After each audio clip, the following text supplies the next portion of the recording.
got the stage 3 tax cuts, which we won't feel the tax benefit of until next tax time. Yeah.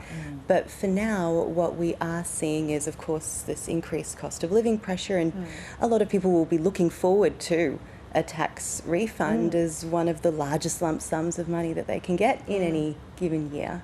The challenge, of course, is when we see things like tax hacks that encourage people to load up on deductions now. It risks changing the behaviour that you would have otherwise had, and potentially having the tax tail wag the corporate dog, which for people who have cash flow problems, that's not going to be advantageous necessarily, keeping in mind that when you spend, say, $100 to claim it on tax, you don't get that whole amount back. You only get your marginal rate.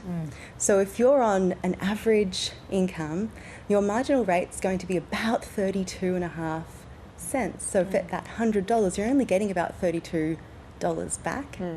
It is interesting, isn't it? Because there is a lot of people tend to say, oh, I'm just going to get this back on tax anyway, so it'll be fine. And everyone thinks that, oh, I'm just going to get a huge lump sum at the end of this and I'll be fine. And as you say, interestingly enough, this changes your own behaviour and your own mentality, I suppose. Yeah, absolutely. And, you know, it seems counterintuitive that getting a large refund back is not necessarily a good thing, because it just means that you've been prepaying more tax over the year than you should have. And then the flip side of that is having to pay tax is not necessarily a bad thing, because the system is designed so that the majority of us get a tax refund.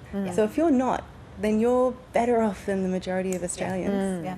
I was at the park the other day and I saw this guy reading a book called 101 Ways to Save on Your Tax Brackets Legally. So there are obviously a lot of tips out there, but there are some risks involved as well. And the ATO says that they'll be particularly looking out for people who are incorrectly claiming work-related expenses, inflating claims for rental properties, and failing to include all income when lodging. So making sure you're sort of ticking all the boxes is really important. Absolutely, and having the evidence, the receipts in support of any of those claims. The other income piece is really interesting, because we've got so many different, like you were saying earlier, the gig economy, different ways to make money, crypto and sales of that. All of those things are important to keep in mind, so that you've got the comfort and reassurance that, you know, you've got all the T's crossed and I's dotted at tax time. A lot of people tend to think that, well, filing tax is very daunting, so I'll pay someone else to do it. Is it a daunting task? A lot of people do find that it is daunting, and so our research has found that for the majority of Australians, you get the time saving, the peace of mind, not needing to navigate the complexity of the tax legislation. And so definitely bringing on a registered tax agent can be beneficial, particularly if you've got complicated tax affairs. Having said that, if you've got very simple tax affairs, our research finds that you're actually slightly financially better off with the DIY, and the ATO has got some great tools and ways that you can do that with My Tax. But of course, the moment things like a business or an ABN or other income comes into play, it starts getting more complicated. And we do see more and more people working from home, maybe not full-time, but some days of the week. How does that work with tax time?